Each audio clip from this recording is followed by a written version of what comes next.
BOH, do you think the market is being propped up so institutions can exit and dump bags on retail? Or is it pure ego and not wanting to face reality at this point?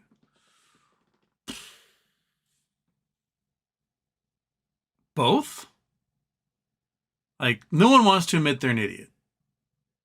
I don't, you don't, no one wants to be like, well, that was dumb. They want to save face, and they will prolong it as long as possible. So think about like the CEO of UBS getting kicked out, right? If and when UBS collapses, he's not there anymore. He's like, that's on you. I'm out. He may have left them just a steaming pile of dog shit, but you know, he's gone. It's on whoever is taking over. I wouldn't doubt if we start seeing some highfalutin C-level execs at various financial institutions start looking at the books and going, it's a good time to spend more time with my family. Taking on roles as like, you know, the chancellor of a college or just retiring in general. You might start seeing some of those happening as the rats flee the ship here. But they will dump on retail as much as they can. You will start to see the Jim Cramer types basically pointing out that, hey, it's a great time. Prices are low. Get in on the market. It's fantastic. You see the little dead cat bounce happen, and then everything just comes crashing down and leaves everyone holding the bags. At this point, the big trigger it seems everyone's going to point the blame on is going to be commercial real estate. There's 20% vacancy across the whole of the United States. Major cities are at like 30% vacancies. Mortgages are not getting paid. 20% of rents are not getting paid.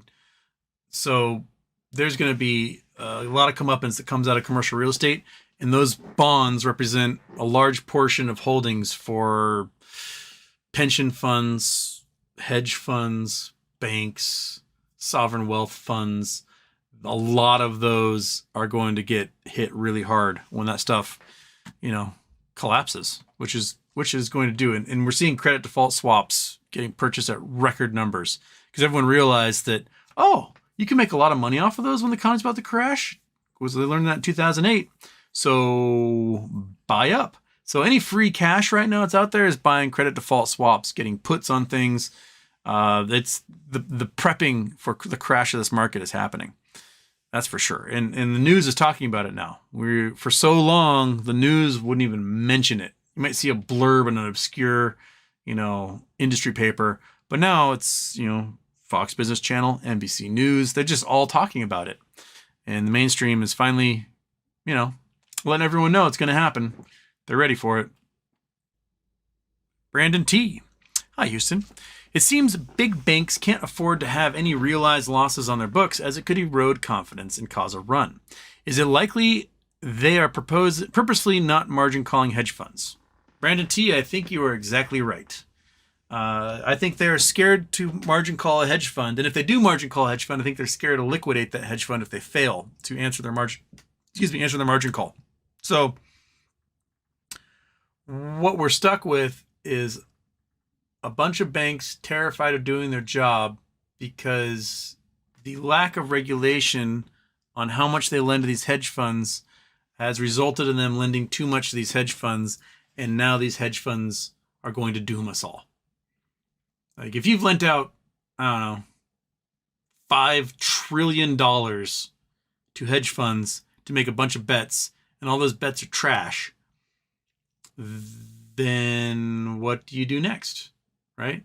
Not only the hedge fund's trash, but now their collateral's trash. Because their collateral is made up of mortgage-backed securities, commercial mortgage-backed securities, long fixed-rate corporate bonds, like stuff that no one wants. So if you do have to liquidate them and sell, it's worthless, right?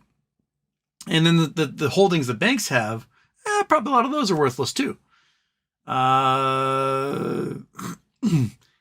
It may take someone from the U.S. government go, well, you're going to have to cease to exist and then just starting the party that way. I don't know if the banks can actually do it. I think they'll just pretend like nothing's happening for as long as possible. And then whole system just collapses in on itself or something, becomes a singularity, and we have a black hole economy.